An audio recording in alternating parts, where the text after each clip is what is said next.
아니, 내가 엄마를 모시겠다는데 당연히 그 돈은 내가 받아야 하는 거 아니야?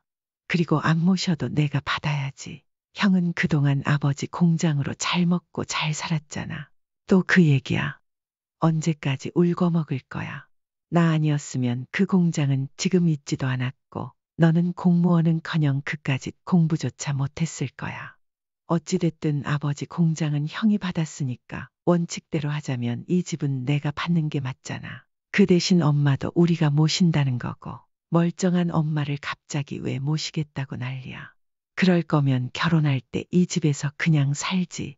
왜 굳이 나가 살았어? 멀쩡하긴. 이번에도 아파서 병원 다녀오셨는데 형은 늘 그렇게 무심하게 굴잖아. 엄마가 나랑 살겠다는 거 아니야? 그러면 엄마 재산도 따라오는 게 당연한 거 아니야? 도련님, 그건 아니죠. 원래 상속받을 땐 다 똑같이 나눠야 하는 거예요. 모르면 가만히 계세요. 우리 엄마 돌아가시기도 했어요. 살아있는 엄마를 왜 형수가 죽여요? 상속은 무슨 상속? 무식하면 말을 아끼셔야죠. 야, 임마. 너 말 다 했어? 이 자식이. 그동안 건방지게 굴어도 참아 넘겼더니 선을 모르네. 너는 그렇게 유식해서 잘 살고 있냐? 그리고 엄마도 그러는 거 아니에요. 늘 중석이, 중석이 하며 품에 끼고 사시더니 이제는 돈까지 전부 중석이 주시게요. 도대체 왜 그렇게 저희를 차별하시는 거예요? 저희가 엄마한테 못해드린 게 뭐예요? 차별이라는 건 절대 아니다. 나는 그냥 중석이가 기죽을까 봐. 형은 그렇게 평생 큰아들 대접받고 살았으면 됐지. 뭘 더 바라는 거야. 있는 것들이 더하다더니 욕심이 끝도 없구나. 서로 죽일 듯이 노려보는 형제들 사이에서 주저앉아 울고 있는 한 노인이 있었습니다. 올해로 80세가 된 양순자 씨. 큰아들 52세의 신민철, 둘째 아들 44세의 신중석. 이제 두 형제는 돌이킬 수 없는 사이가 되어버린 듯 했습니다. 하지만 돌이킬 수 없는 것은 단지 형제의 관계만이 아니었습니다. 남편도 죽고 친정도 없는 양 씨 할머니에게는 이 세상에 오로지 아들 둘뿐이었습니다. 아들들과 등을 돌리고 산다면 양 씨에게 더 이상 살아갈 의미는 없었습니다. 양 씨는 흐르는 눈물을 닦으며 자신들의 사이가 왜 이렇게 되었는지 떠올리기 시작했습니다. 남편은 20년 전에 세상을 떠났습니다. 그때 양 씨의 큰아들은 32세, 둘째 아들은 24세였습니다. 둘째 아들 신중석은 행정고시 공부를 하고 있었고 큰아들 신민철은 아버지를 도와 작은 공장을 운영하고 있었습니다. 하지만 남편이 세상을 떠난 뒤 가족은 생계의 위협을 받을 수밖에 없었습니다. 아버지가 돌아가셨다고 공장 문을 닫을 순 없죠. 제가 어떻게든 해볼게요. 너무 걱정하지 마세요. 중석이도 공부를 계속해야 하는데 너 혼자 어떻게 이 집안을 건사하려고. 아버지 안 계시니까 제가 가장이잖아요. 내가 어깨에 짐이 무겁다. 그렇게 큰아들은 남편의 공장을 이어받아 운영했습니다. 하지만 아버지 없이 모든 일이 쉽지만은 않았습니다. 그래도 가장이 되었다는 책임감에 민철은 악착같이 노력했습니다. 결국 큰아들 신민철은 아버지가 살아계실 때보다 더 공장의 규모를 키웠습니다. 무려 10년 만의 일이었죠. 한편 둘째 신중석은 계속해서 고시 공부에 매달렸지만 끝내 포기할 수밖에 없었습니다. 너 그냥 공무원 시험 봐라. 마지막으로 한 번만 더 보고 그래도 안 되면 그만둬. 형 벌써 몇 년째야. 이쯤 했으면 안 되면 안 되는 거지. 그래도 여태 공부한 세월이 아까워서라도 꼭 하고 싶어. 너 나이가 벌써 30 넘었어. 언제까지 펜만 들고 살 거냐? 공부하느라 지금까지 들어간 돈이 얼마냐고. 사실 내 형수 보기에도 민망하다. 다 큰 동생 돈 대주는 거 눈 감아주는 여자 많지 않아. 당장 9급 공무원 시험이라도 봐. 결국 중석은 형의 충고를 받아들여 고시 공부를 포기하고 현실과 타협했습니다. 9급 공무원이 된 중석은 비록 원하던 길은 아니었지만 취직도 하고 결혼도 하며 자신의 가정을 꾸렸습니다. 사람들은 양순자 씨를 부러워했습니다. 큰아들은 사업으로 성공했고 둘째 아들은 공무원으로 자리 잡았다니 모두가 보기엔 더할 나위 없이 안정적인 삶이었습니다. 하지만 양 씨의 마음은 늘 불안했습니다. 함께 살던 시절엔 화목했던 가족이 각자의 삶을 살아가며 조금씩 멀어지고 있었기 때문이죠. 올해 초 남편의 제사 날이었습니다. 어머니, 밀가루가 부족하네요. 하나 사올까요? 아니다. 새로 사뒀다. 저기 찬장 열어봐라. 양 씨와 둘째 아들 그리고 작은 며느리 셋이 제사 음식을 준비하고 있었습니다. 그런데 오늘도 형님은 늦으신 거죠. 잔을 붙이던 둘째 며느리가 조심스럽게 물었습니다. 일이 늦게 끝난다 봐. 양 씨가 대답하자 둘째 며느리의 입술이 툭 튀어나왔습니다. 일은 아주버님이 하시는데 왜 형님까지 안 오시나요? 둘째 며느리의 불만은 어쩔 수 없이 이해가 되는 부분이었습니다. 큰아들은 일이 바쁘다는 이유로 제사 음식 준비를 돕는 적이 없었기 때문이죠. 항상 모든 준비가 끝나면 저녁 늦게나 나타나곤 했습니다. 반면에 둘째 부부는 퇴근 시간이 빨라 매번 제사 준비를 도맡아야 했습니다. 왜 꼭 제사나 명절마다 이러는지 모르겠네요. 바쁘지 않은 사람이 어디 있다고요. 바쁘다는데 어쩌겠니? 너 저기 앉아서 좀 쉬고 있어라. 이것만 하면 끝나니까. 양 씨도 둘째의 고충을 알고 있었기에 낮 시간에 대부분의 준비를 마치려 노력했습니다. 마침내 큰아들 부부가 도착했습니다. 어머니, 늦어서 죄송해요. 공장에서 일이 생겨서. 그러자 묵묵히 밤을 깎고 있던 둘째 아들이 고개를 들며 한마디를 던졌습니다. 이런 형님은 오시는데 왜 형수는 안 오신 거예요? 찬물을 끼얹은 듯 주방은 삽시간에 조용해졌습니다. 첫째 며느리가 민망한 듯 웃으며 말했습니다. 아유, 왜 이래요? 오랜만에 만났는데. 그러자 첫째 아들이 나서며 단호하게 말을 이었습니다. 형수가 하는 일이 왜 없냐? 전반적인 관리는 다 형수가 하는데 너는 그리고 형수한테 말버릇이 뭐냐? 형수님이라고 해야지. 형수. 첫째 며느리는 어색한 분위기를 감지하고는 부드럽게 웃으며 남편을 말렸습니다. 아이 참 그만해요.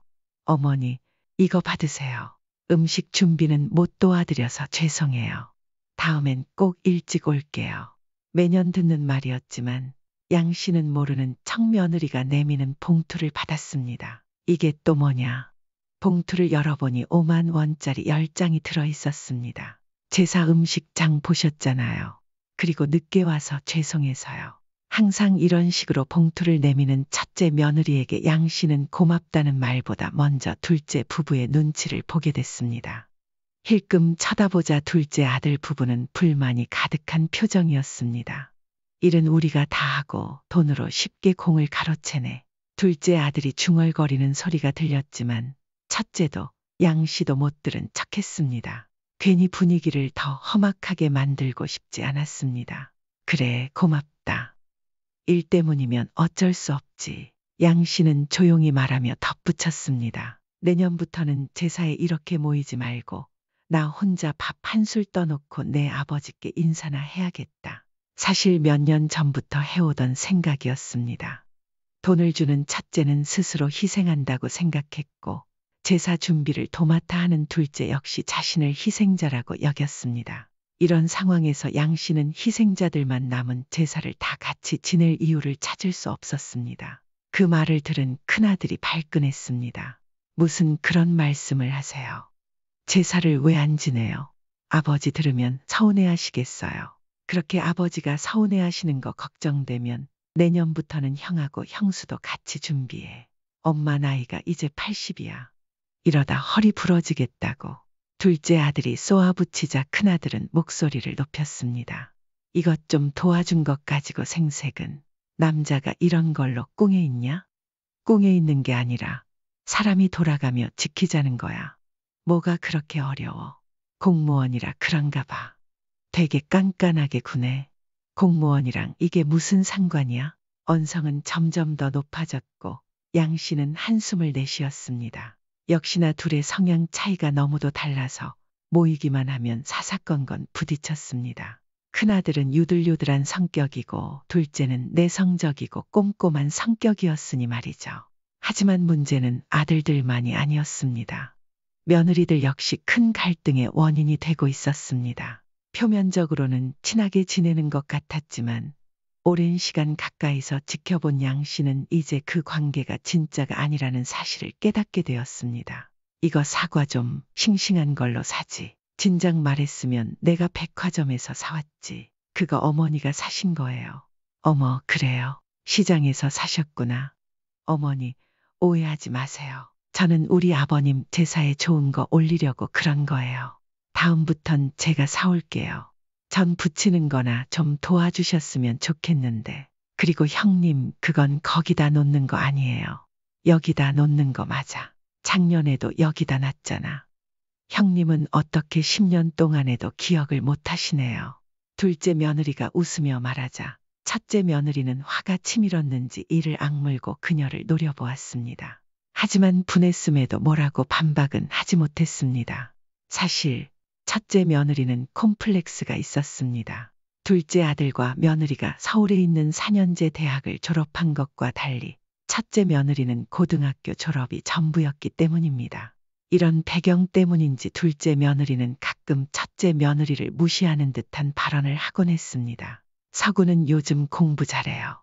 내년에 수능 볼 텐데 열심히 하고 있죠. 둘째 며느리가 태연하게 묻자 첫째 며느리는 살짝 긴장한 표정을 지으며 대답했습니다. 요즘은 부모가 애들이 어떤 공부하는지 다 알아야 된다고 하더라고요. 그래서 애들도 부모 대학 따라간다는데. 아, 형님은? 둘째 며느리가 말끝을 흐리자 첫째 며느리는 기분 나쁜 기색이 역력했습니다. 하지만 바로 표정을 가다듬고는 반박했습니다. 그래요. 좋은 학원 보내고 과외도 시키니까 곧잘 하더라고요. 서울에 있는 명문대 들어갈 수 있을 거라고 선생님들이 그러시던데요. 역시 요즘엔 돈이면 안 되는 게 없지. 첫째 며느리는 억지로 미소를 지으며 말을 마쳤지만 둘째 며느리의 눈에는 얄미운 기색이 가득했습니다. 그리고 말이죠. 좋은 대학 가도 별거 없는 것 같아서 요즘 고민이에요. 좋은 대학 나온다고 다 잘 되는 건 아닌 것 같더라고요. 둘째 며느리는 태연한 척하며 한마디를 덧붙였지만 그 속엔 은근한 비꼼이 묻어 있었습니다. 맞다. 새로 어린이집 알아보고 있어요. 둘째 며느리가 일하던 어린이집이 문을 닫게 되었다는 얘기를 꺼내자 첫째 며느리가 그 틈을 놓치지 않았습니다. 어린이집이요? 요즘엔 시설 좋고 교육 잘하는데 찾기 힘들다던데. 그쪽은 왜 문을 닫았대요? 아무래도 운영이 잘 안 됐나 보죠. 첫째 며느리의 말에 둘째 며느리의 얼굴이 울그락불그락해졌습니다. 분위기가 험악해지려는 찰나 작은 아들까지 끼어들 기회를 엿보고 있었습니다. 그러나 그 순간 양 씨가 얼른 끼어들어 목소리를 높였습니다. 잡담 그만하고 이제 저 하자. 시간이 너무 늦었다. 양 씨의 단호한 말에 막말을 하려던 작은 아들은 입을 다물었고 큰아들은 옆에 있는 아내의 팔꿈치를 슬쩍 찌르며 눈치를 보냈습니다. 내가 뭘. 큰 며느리는 억울하다는 듯 중얼거렸지만 아무도 더 이상 말을 잇지 않았습니다. 늘 이런 시기다 보니 가족들이 함께 모여도 좋은 마음만 드는 것은 아니었습니다. 아들과 며느리들 사이에서 자잘하게 벌어지는 갈등은 양 씨를 더욱 난감하게 만들었습니다. 그래도 제사 때는 어떻게든 조용히 넘어가곤 했지만 문제는 양 씨의 팔순을 앞두고 또다시 터지고 말았습니다. 그것도 팔순 잔치 비용을 두고 말이죠. 제사 이후로 3개월 만에 다시 모인 자리에서 큰아들이 말했습니다. 잔치는 무슨 잔치. 그냥 간단하게 밥이나 먹자. 에이, 엄마. 그래도 그건 아니죠. 왜 팔순 잔치를 안 해요? 칠순도 안 하셨잖아요. 그래요, 엄마. 이번에는 해야죠. 양 씨는 고개를 저으며 대답했습니다. 그런 거 하려면 돈도 많이 들잖냐. 양 씨의 말에 큰아들이 손을 휘저으며 태연하게 말했습니다. 그래도 아들이 둘이나 있는데 뭘 걱정하세요. 반씩 나누면 얼마 안 되잖아요. 그 말을 들은 작은 아들은 얼굴을 찌푸리며 큰아들을 쏘아보았습니다. 잔치를 우리 둘이 똑같이 내자고. 작은 아들의 날 선말에 큰아들은 황당하다는 듯 고개를 돌리며 대꾸했습니다. 그럼 똑같이 내야지. 설마 나한테 다 내라는 거야? 돈 있는 사람이 내야지. 어떻게 돈 없는 동생한테까지 돈을 내라 그래? 공무원이 벌면 얼마나 번다고. 애 엄마도 일 그만둬서 힘든 거 뻔히 알면서. 야, 임마. 너는 꼭 돈 낼 때만 공무원 타령하더라. 아무리 그래도 넌 철밥통 아니냐? 연차도 제법 돼서 이제 좀 살림 피지 않았어? 왜 맨날 죽는 소리야? 일반적으로 하면 나라고 안 내고 싶겠어. 그런데 호텔에서 한다 어쩐다 하면서 나보고 반을 내라 그러면 나가 죽으라는 거 아니야? 엄마 팔순 잔치하는데 돈이 많고 적고가 어딨어. 너도 엄마 자식 아니야? 당연히 똑같이 내야지. 이런 걸로 입씨름하고 있는 게 황당하네. 돈 좀 있다고 유세 떨 거면 이런 것도 형이 내면서 유세를 떨어. 잘난 척은 다 하면서 정작 이럴 때만 반반 내자고 난리야. 유세? 넌 말 다 했어. 막말로 너 공무원이라도 되게 공부시켜준 게 누구야? 나잖아. 그 돈 다 우리 가족 공장에서 나온 돈이잖아. 그리고 형이 공부만 끝까지 시켜줬어도 지금보단 훨씬 잘 살았을 거라고. 그러면 팔순 잔치 내가 다 낼 수도 있었고. 가족 공장? 내가 그 공장에 손이나 댄 적이 있냐? 도둑놈 신보하지 말고. 두 사람의 언성이 점점 높아지자 양 씨는 또다시 고개를 저으며 끼어들었습니다. 도대체 왜 만나기만 하면 싸우는 거야? 지겹다, 지겨워. 팔순 잔치가 뭐라고 싸워? 그냥 밥 한 끼 먹자니까. 아니에요, 엄마. 이 자식이 말도 안 되는 소리를 하니까 그렇죠. 팔순 잔치 당연히 해야죠. 내가 무슨 말도 안 되는 소리를 했다는 거야. 반반씩 하려면 내가 하자는 곳에서 하자. 그러면 되잖아. 또 허접한 곳 예약하려고 그러는 거 아니야. 됐다, 됐어. 내가 다 낼 테니까 가만히 있어. 그게 도와주는 거야. 뭐가 어째? 나도 낼 테니까 보통으로 평범하게 해. 남들 하는 것처럼 유난 좀 떨지 말고. 다시 고조된 말싸움에 양 씨는 지끈거리는 머리를 짚으며 자리를 지켰습니다. 며느리들은 말릴 생각이 없는지 각자 남편 뒤에 서서 마치 응원이라도 하는 듯한 모습이었습니다. 결국 결론이 나지 않은 채로 둘의 언성만 높아졌고 말로만 이렇게 하자 저렇게 하자 하다가 각자 집으로 돌아갔습니다. 결국 팔순 잔치는 유야무야로 흐지부지 되었습니다. 나중에야 여행으로 대체하자. 네 식사만 하자. 네 하는 이야기가 오갔지만 끝내 실행되지 않았습니다. 첫째는 둘째 때문에 못했다. 고 했고 둘째는 첫째 때문에 못했다. 고 주장하며 끝까지 책임을 밀었습니다. 이에 지친 양 씨는 한숨을 내쉬며 말했습니다. 나는 처음부터 식사만 하자고 했잖냐. 왜 쓸데없는데 시간 낭비하고 싸우고 그래. 드디어 팔순 당일이 되었습니다. 가족들은 다시 한자리에 모였습니다. 잔치라고 하기엔 소박했지만 그래도 모임은 모임이었습니다. 하지만 서로의 얼굴에는 밝은 기색이 없었습니다. 죄송해요, 엄마. 칠순도 못했는데 팔순 잔치까지 이렇게 제대로 못해드려서 마음이 안 좋네요. 큰 며느리가 멋쩍은 듯 사과하자 둘째 며느리도 덩달아 말을 보탰습니다. 그러게요. 어쩌다 보니 이렇게 됐네요. 양 씨는 고개를 저으며 답했습니다. 됐다. 신경 쓸 거 없어. 나는 이게 더 좋다. 이렇게 모여서 밥 먹는 게 더 편하고 좋아. 식사가 시작되고 모두는 한정식으로 차려진 음식을 조용히 먹기 시작했습니다. 서로 말은 없었지만 그릇을 비워가는 모습으로 식사만큼은 만족하는 듯 보였습니다. 식사가 끝나갈 무렵 큰 며느리가 가방을 뒤적거리더니 봉투를 꺼내 양 씨에게 내밀었습니다. 어머니, 너무 서운해하지 마시고요. 이걸로 맛있는 것도 사드시고 아니면 친구분들이랑 놀러도 좀 다녀오세요. 마음을 담아서 넉넉히 넣었어요.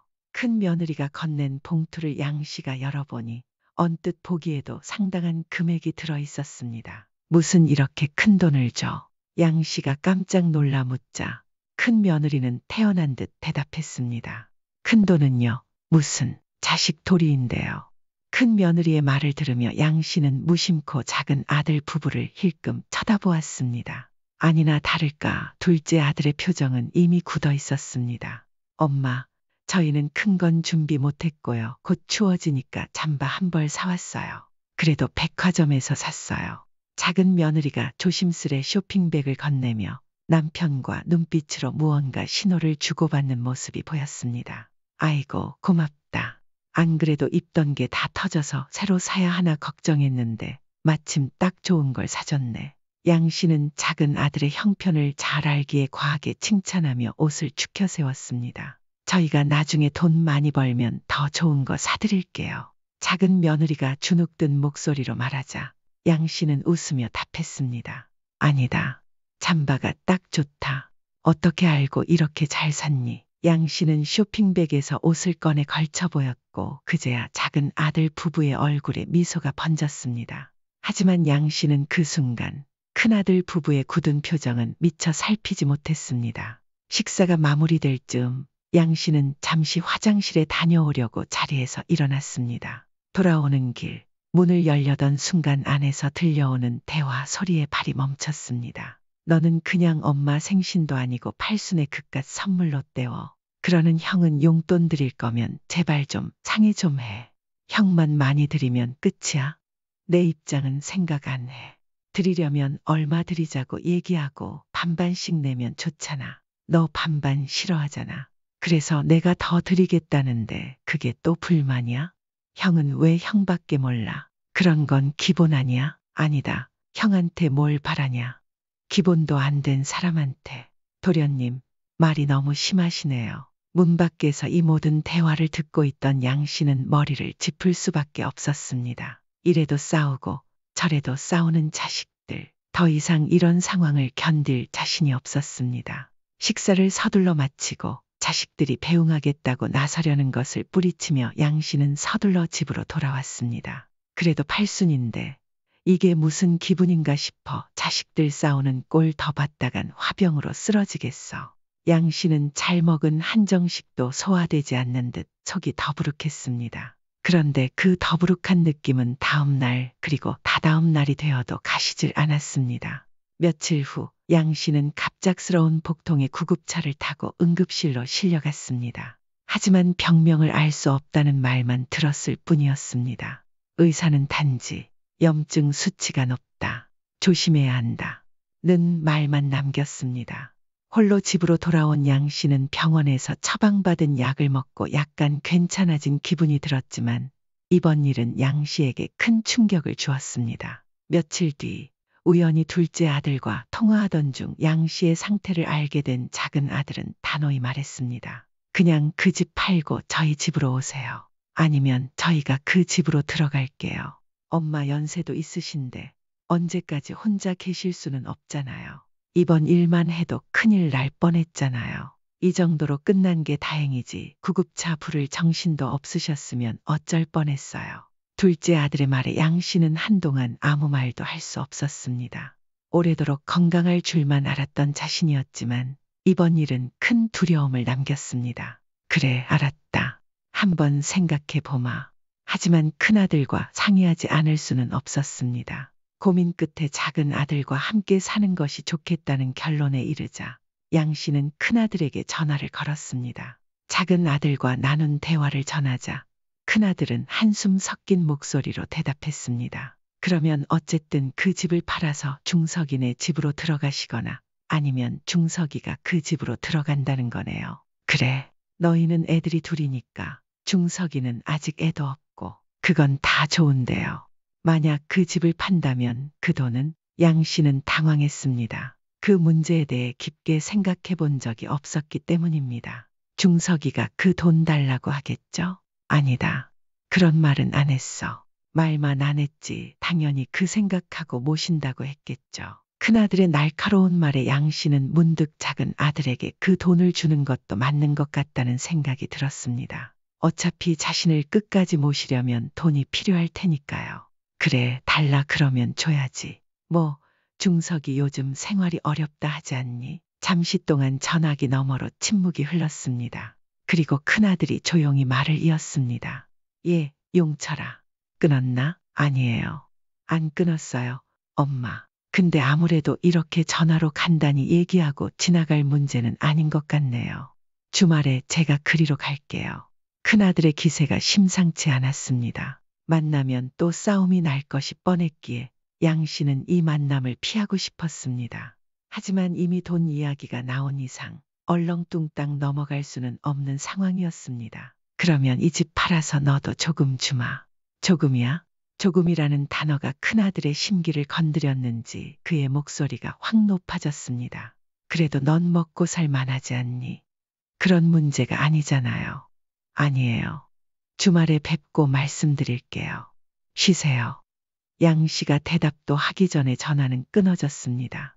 큰아들이 왜 화를 내는지는 충분히 이해했습니다. 하지만 양 씨는 큰아들이 조금만 양보해줬으면 하는 마음도 있었습니다.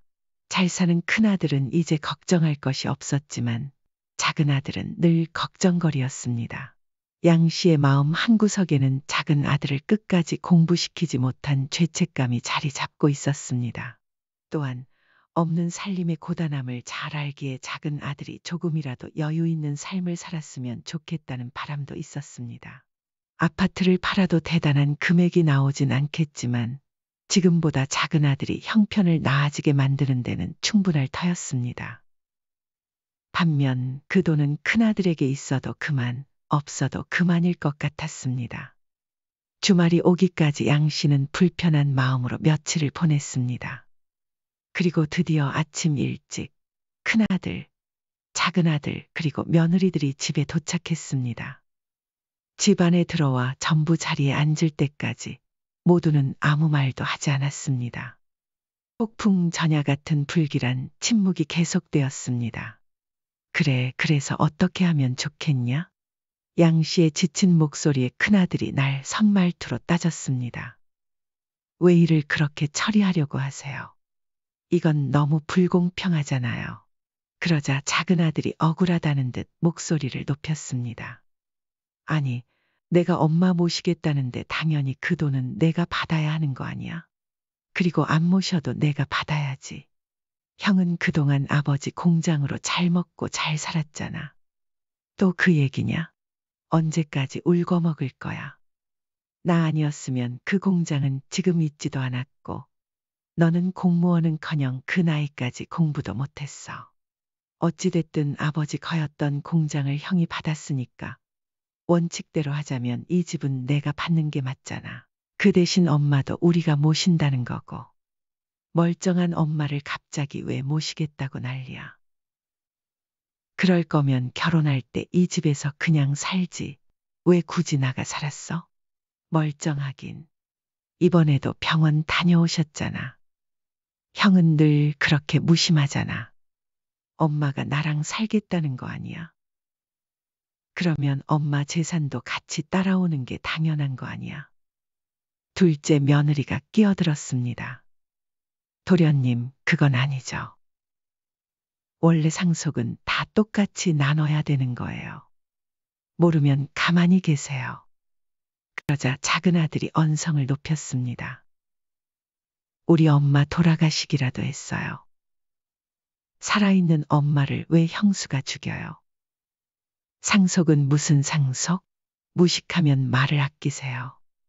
큰아들도 참지 못하고 쏘아붙였습니다. 야, 임마. 너 말 다 했어. 그동안 건방지게 굴어도 참아 넘겼더니 끝을 모르네. 너 그렇게 유식해서 뭐. 그 꼴로 살고 있냐? 꼴? 내 꼴이 뭐? 돈이 답인 줄 알아? 남들은 공무원 되고 싶어서 난리인데 형만 날 무시하잖아. 형이 널 무시했다고. 공부 못하게 한 건 내가 아니라 너 자신이잖아. 말마다 공무원이 어쩌고 저쩌고 하면서 형이 그럴 자격이나 있어? 작은 며느리가 또다시 끼어들었습니다. 도련님, 우리가 무슨 무시를 했다고 그래요. 무시는 우리가 당했죠. 학력 가지고 얼마나 무시했는데요. 그건 형님이 항상 먼저 돈 가지고 우리 무시하셔서 그런 거죠. 양 씨는 한숨을 쉬며 두 손으로 머리를 감쌌습니다. 이미 싸움은 걷잡을 수 없게 번지고 있었습니다. 집안은 난장판이 되었고 양 씨는 조용히 방 밖으로 나갔습니다. 하지만 싸움은 점점 더 과열되었고 이번엔 화살이 양 씨에게로 향했습니다. 엄마도 그러는 거 아니에요. 늘 중석이 하면서 품에 끼고 사시더니 이제는 돈까지 전부 중석이 주시게요. 큰아들이 목소리를 높이며 이어갔습니다. 그리고 팔순 때 우리가 선물 드렸을 땐 시큰둥하시더니 잠바받고 그렇게 좋아하셨잖아요. 도대체 왜 저희를 차별하세요? 우리가 엄마한테 못해드린 게 뭐예요? 양 씨는 떨리는 목소리로 항변했습니다. 차별이라니 그런 거 절대 아니다. 나는 그냥 중석이가 기죽을까봐. 형은 평생 큰아들 대접받고 살았으면 됐지. 뭘 더 바라는 거야. 있는 것들이 더 하다더니 욕심이 끝도 없구나. 더 이상 참지 못한 양 씨는 눈물을 흘리며 외쳤습니다. 제발 그만들 좀 해라. 그냥 반씩 나눠줄 테니까 그만들 좀 해. 그러자 작은 아들이 도끼 눈으로 양 씨를 쳐다보며 말했습니다. 모시기로 한 건 저예요. 그런데 왜 덕은 형이 보는데요? 또다시 결론이 나지 않는 싸움이 시작되었습니다. 반씩 나누는 것도 싫고 한 사람에게 주는 것도 싫다고 하면 도대체 어떻게 해야 하는지 양 씨로서는 알 수가 없었습니다. 1시간이 넘도록 이어진 싸움은 결국 양 씨가 앓는 소리를 내며 주저앉아 소강 상태에 접어들었습니다. 그만하자. 나중에 얘기하자. 아니, 그냥 없던 얘기로 하자. 그냥 이렇게 나 혼자 여기서 살련다. 양 씨의 힘없는 목소리에 큰아들이 냉소적인 말투로 응수했습니다. 엄마, 끝까지 너무하시네요. 저희는 이만 가볼게요. 큰아들과 큰며느리는 차갑게 돌아서며 그대로 집을 나가버렸습니다. 작은 아들과 작은 며느리도 양 씨 곁에 머물러 주지는 않았습니다. 저희도 가볼게요. 엄마가 이러시니까 늘 저희가 싸울 수밖에 없는 거예요. 이리 휩쓸리고 저리 휩쓸리고 그냥 다 없던 일로 해요. 그렇게 자식들이 하나둘 떠난 자리에는 양 씨 홀로 남겨졌습니다. 머리는 지끈지끈 아파왔고 배도 다시 통증이 시작되는 것 같았습니다. 가슴이 뜨거워져 이대로는 큰일이 날 것 같아 자리에 누웠습니다. 몸 누웠다는 표현이 이럴 때 생긴 말이구나. 그런 생각이 들었습니다. 하지만 자식들에게 연락할 힘조차 없었습니다. 그날로부터 보름쯤 흘렀을 때 양 씨는 또다시 갑작스러운 복통으로 구급차에 실려 병원으로 옮겨졌습니다. 그러나 이번엔 다시 집으로 돌아올 수 없었습니다. 보호자는 두 아들뿐이었지만 병원 침대에 누운 양 씨는 아들들을 기다리며 초조해했습니다. 위험할 수도 있어서 조직 검사가 필요합니다. 의사의 말에 양 씨의 심장은 두근거렸습니다. 지난번에는 별 문제가 없다고 했었는데 이번엔 제대로 검사를 안 해서 이 지경이 된 건 아닌지 걱정스러웠습니다. 통증이 심해 수술은 당장 어렵고 한동안 병원에서 지내야 한다는 말에 양 씨의 눈앞이 캄캄해졌습니다. 한참이 지나서야 큰아들이 병실로 들어왔습니다. 왔니, 민철아. 양 씨는 아들을 보자 안도했지만 큰아들은 무언가 말을 삼키는 듯 침묵을 지켰습니다. 별거 아닐 거야. 지난번에도 괜찮다고 했잖아. 큰아들의 얼굴에 떠오른 복잡한 감정을 읽지 못한 양 씨는 그의 손을 잡으며 조심스레 말을 꺼냈습니다. 민철아, 오해하지 말아라. 중석이를 챙겨서 그런 게 아니야. 너는 잘 사니까. 오랫동안 침묵을 지키던 큰아들 민철이 마침내 입을 열었습니다. 어머니가 항상 그러시니까 제가 이렇게 악착같이 살아서 돈 번 거예요. 같은 아들인데 왜 하나만 애지중지하세요? 양 씨는 아무 말도 하지 못했습니다. 아버지 돌아가시고 저 혼자 이리 뛰고 저리 뛰면서 우리 집 가장 노릇했어요. 그런 저는 안 불쌍했나요? 그게 아니라 미안하다. 그런 생각을 하고 있는 줄은 몰랐어. 큰아들은 쓴웃음을 지으며 고개를 저었습니다. 아니요, 모르는 게 아니라 알려고 하지 않으신 거겠죠. 저는 가장으로서 할 만큼 했다고 생각해요. 작은 아들이 그렇게 좋으시면 이제는 작은 아들한테 다 주시고 불행하라고 하세요. 무슨 소리야, 민철아. 그런 뜻이 아니야. 너도 소중하단다. 양 씨가 다급히 손을 내밀었지만 민철은 그 손을 피하며 말했습니다. 이제 그 돈 필요 없습니다. 그리고 이제 찾아오지 않을 겁니다. 찾아오지 않는다니 무슨 말이야? 안 오겠다니? 말 그대로예요. 이제 지긋지긋해요. 다들 안 아픈 손가락은 없다고들 하지만 저는 엄마한테 안 아픈 손가락이었던 것 같네요. 아니다, 민철아. 아니야. 양 씨가 흐느끼며 손을 내밀었지만 민철은 고개를 돌리며 병실을 나갔습니다. 탁 하고 병실 문이 거칠게 닫히자 양 씨는 눈을 질끈 감았습니다. 큰아들의 상처받은 얼굴이 떠오르며 가슴이 저려왔습니다. 하지만 이미 떠나버린 아들을 쫓아가 붙잡을 힘조차 없었습니다. 양 씨는 흐르는 눈물을 닦지도 못한 채 병상에 앉아 한숨만 내쉬었습니다. 그러나 얼마 지나지 않아 작은 아들이 병실로 들어왔습니다. 형 왔다 갔다면서 뭐라고 했어요.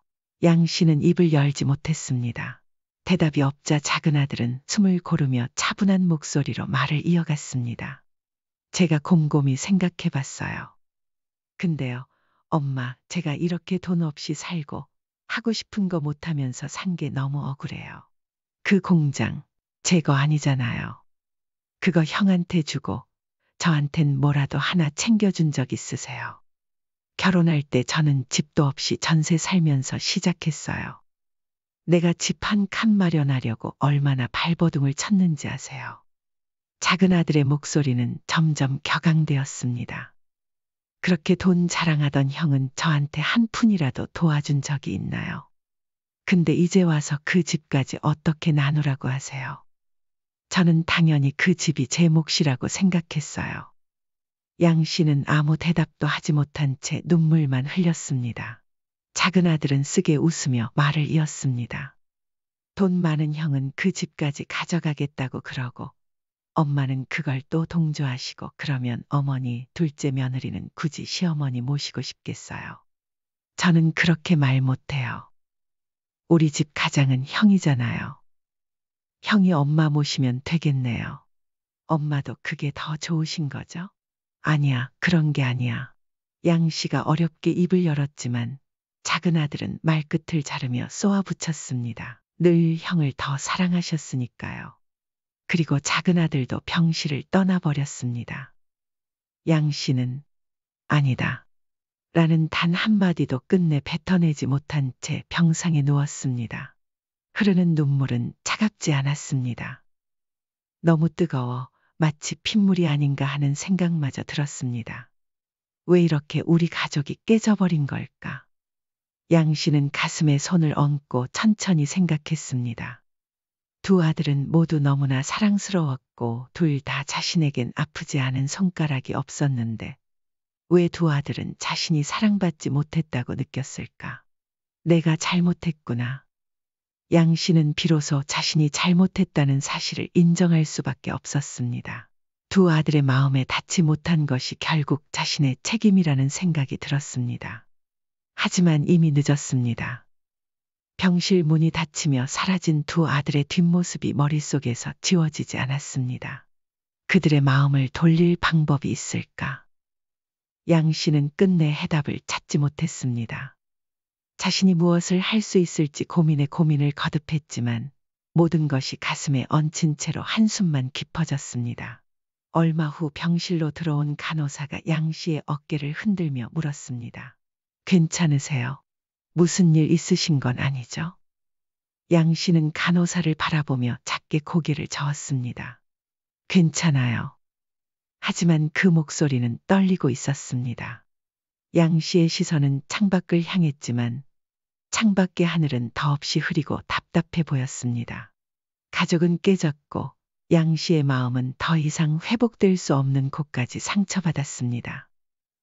그러나 그녀는 여전히 이 모든 혼란 속에서 작은 희망을 붙잡으려 했습니다.